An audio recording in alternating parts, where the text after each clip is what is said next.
Cabinet సమావేశంలో అరే మా ప్రజలకు మాకు సంబంధించిన విషయాలల్లో ఏమన్నా నిర్ణయం తీసుకుంటారేమో, అంటే కళ్యాణ లక్ష్మితో పాటు తులం బంగారం ఏమని ఇచ్చే నిర్ణయం తీసుకుంటారా, లేకపోతే ఈ హైదరాబాద్లో ఇందిరమ్మ ఇల్లులు కట్టించి, అంటే వీళ్ళు ఇందిరమ్మ ఇల్లులు అంటారు కదా, డబల్ బెడ్రూమ్ కట్టించి ఇస్తారేమో, లేకపోతే మహిళలకు ఇచ్చే 2500 కావచ్చు, ఇట్లా ఏదన్నా ఒక నిర్ణయం తీసుకుంటారేమో అని అనుకున్నారు.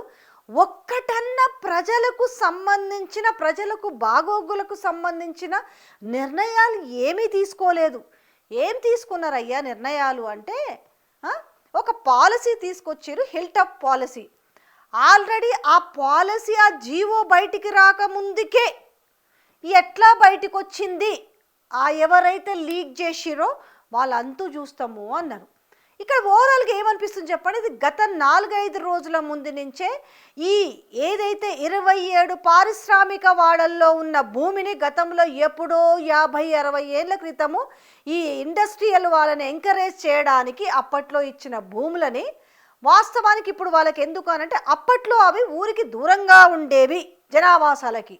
రాను రాను అభివృద్ధి చెందుతున్న నేపథ్యంలో ఏమైనాయి అంటే, మొత్తం టోటల్గా జనావాసాలు వచ్చిన నేపథ్యంలో, పొల్యూషన్కి గురవుతున్న నేపథ్యంలో ఈ ఇండస్ట్రియల్ని తరలించాలి ఔటర్కి అవతల, ఇక్కడ వాళ్ళకి ఎవరెవరికి ఎంతైతే భూమి ఉందో అక్కడ కేటాయించాలి అనేది గత ప్రభుత్వాలు తీసుకున్న చర్య.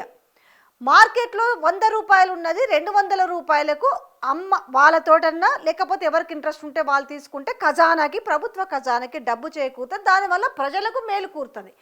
బట్ వీళ్ళు ఈరోజు జీవోని తీసుకొచ్చేసి, ఈరోజు పాలసీని తీసుకొచ్చేసి, ఈరోజు ఏంది 1,00,000 రూపాయలు ఉన్న భూమిని 30,000కే, మీన్స్ చెప్తున్నా కదా 100 రూపాయలు దాన్ని 30 రూపాయలకే కట్టబెడుతున్నారు అని అంటే, దీని వెనక ఎంత పెద్ద, ఈ పాలసీ వెనకాల ఎంత పెద్ద స్కామ్ ఉందనేది గత 4-5 రోజుల క్రితమే ఈ భాగోతం అంతా బట్టబయలు చేసిండు బీఆర్ఎస్ వర్కింగ్ ప్రెసిడెంట్ కేటీఆర్. ఇప్పుడు వీళ్ళకి అసలు ఇదైతే లేదు, ఎట్లా బయటకు వచ్చింది అసలు ఈ విషయం, కేటీఆర్కి ఎట్లా తెలిసింది అనే విషయం ముందు కొట్టి పారేసారు. అసలు నాకు తెలియదు ఈ విషయం గురించి, అసలు జీవోనే రాలేదు, క్యాబినెట్లో చర్చించనే లేదు అనేసి మంత్రి శ్రీధర్ బాబు మాట్లాడాడు. బట్ ఈరోజు క్యాబినెట్ సమావేశంలో వచ్చిన చర్చ అంతా దాని గురించి నచ్చ చెప్పే ప్రయత్నం కంటే, మీన్స్ గత ప్రభుత్వం బీఆర్ఎస్ ప్రభుత్వంలో ఏదైతే ఒక పాలసీని చేసిరో దాన్నే మేము ముందుకు తీసుకెళ్తున్నామంటారు. కానీ గతంలో చేసిన దానికి ఇప్పుడు చేసిన దానికి ఎంత తేడా ఉంది, నక్కకి నాగలోకానికి ఉన్నంత తేడా ఉంది. అప్పుడేమో సంపదని ప్రజలకు ఇవ్వాలన్న ప్రయత్నం జరిగితే, ఈరోజు వస్తున్న సంపదని కాస్త బిహైండ్ ద ఎవరెవరు లాభాలు పొందాలనుకుంటున్నారు, ఎవరెవరు అదానిలతోటి అంబానీలతోటి పోటీ పడుతూ తన మనవళ్ళు ముని మనవళ్ళు ఆ ముని మనవళ్ళు అన్నట్టుగా వాళ్ళకు ఈ తెలంగాణ సంపదనంతా దోచిపెట్టడానికి ఇంత జరుగుతుంది. ఇవాళ శ్మశాన వాటికలకు అడిగితే భూమి లేదంటారు, ఇవాళ మాకు ఇల్లులు కట్టివ్వండి అంటే ఈ భూమి లేదంటారు. కానీ ఈ భూమిని మరి ఇప్పుడు వాళ్ళకి మళ్ళీ అవతల భూమి ఇచ్చి ఈ భూమిని వీళ్ళే అమ్మొచ్చు కదా వేలం వేసి. ఇప్పుడు కోకాపేటలో నిన్న చాలా గొప్పగా చెప్పారు కదా, నియోపోలిస్లో ఇంతకు పోయింది, 137 కోట్లకు ఎకరం భూమి పోయిందని చెప్తున్నారు కదా. మరి అట్లాంటిది ఇవి కూడా అన్నీ కూడా ఇన్నర్ రింగ్ రోడ్ లోపట ఉన్న భూములు కదా, మరి ఎంత వాల్యూ ఉంటాయి అనేది అది మీ అజంప్షన్స్కే వదిలేస్తున్నా. ఇవాళ ఈ పంచాయతీ కేవలము ఓన్లీ ఈరోజు పోరాటం చేస్తుంది కేటీఆర్ సొంత ప్రయోజనాల కోసం కదా. ఇవాళ తెలంగాణ సంపద దోచుకుపోతున్నారు, తెలంగాణ సంపదని ఎవరెవరకు కట్టబెడుతున్నారు, తెలంగాణ సంపదను ఆగం చేస్తున్నారు. ఎంత ఆస్తి, ఆల్మోస్ట్ క్లోజ్ టు 9,500 ఎకరాల పైచిలకు భూమి అంటే ఎంత ఆస్తి ఉన్నట్టు తెలంగాణకి. అది ప్రభుత్వమే తన చేతుల్లో ఉంచుకొని డెవలప్మెంట్ చేసి ఇండస్ట్రియల్ పార్క్స్ కట్టొచ్చు, లేకపోతే హై రైజ్ అపార్ట్మెంట్స్ కానీ ఇంకా ఏ రకంగా డెవలప్మెంట్ చేసి అమ్మినా కూడా 10 లక్షల కోట్ల ఆస్తి. కానీ ఇవాళ ఈరోజు చెప్తున్నాడు కదా శ్రీధర్ బాబు, మాకొచ్చే 5-6 లక్షల కోట్లకు సంబంధించిన ఈ పాలసీకి సంబంధించి ఎవరు లీక్ చేసిరు అని మాట్లాడుతున్నారు. ఎవరు లీక్ చేసిరు అనేది అంటే ఇప్పుడు మీరు ట్రాప్లో పడ్డట్ట. నిజంగా ఈ విషయంలో కేటీఆర్ భారీగా సక్సెస్ అయ్యిందని చెప్పుకోవాలి. నేను సక్సెస్ అనే మాట ఎందుకు వాడుతున్నానంటే, దాంట్లో ఉన్న ఆ గుట్టు రట్టును చేసిండు. ఇవాళ ప్రజల ముందుంచిరు, దాన్నంతా కూడా ఈరోజు ప్రజలు కాపాడుకోవాలి. ఎవరెవరికో అది తరలిపోకుండా. ఎందుకు? ఎవరి లాభాల కోసం, ఎవరి కుటుంబ సభ్యుల కోసం, ఎవరు అనున్యాయుల కోసం ఈరోజే డెసిషన్ తీసుకున్నారు. ఇవాళ 9,000 పైచిలుకు ఎకరాల భూమిని ఈరోజు దారాదత్తంగా అప్పనంగా కట్టబెడుతుంటే దాని వెనకాల మేలు ఎవరి జేబులోకి పోబోతుంది? ఇప్పుడు ఇదే చర్చ జరుగుతుంది కదా. అంటే ఎంత డిఫెన్స్లో పడ్డారు ఈరోజు అనంటే గుమ్మడికాయల దొంగ భుజాలు తరుముకున్నట్టుగా ఉంది ఈరోజు క్యాబినెట్ సమావేశం. అంతే చూస్తుంటే యావత్ ప్రజానికం అదే అనుకుంటున్నారు. ఒక్కటన్నా ప్రజలకు సంబంధించిన ముచ్చట ఏదైనా ఉందా అంటే లేదు. ఇప్పుడు ఈ హిల్ టాప్ ఏదైతే ఉందో, హిల్ టాప్ సంబంధించిన పాలసీ ఎవరికి ఇది ఉపయోగం? తెలంగాణ ప్రజలకు మాకేమన్నా వందరు కూరుతుందా? లేకపోతే ప్రభుత్వంలో పెద్దల జేబులోకో లేకపోతే వాళ్ళకు సంబంధించిన వాళ్ళ జేబులోకే పోబోతున్నాయి అనేది ఈరోజు తెలంగాణ రాష్ట్ర వ్యాప్తంగా తీవ్రమైన చర్చ జరుగుతుంది.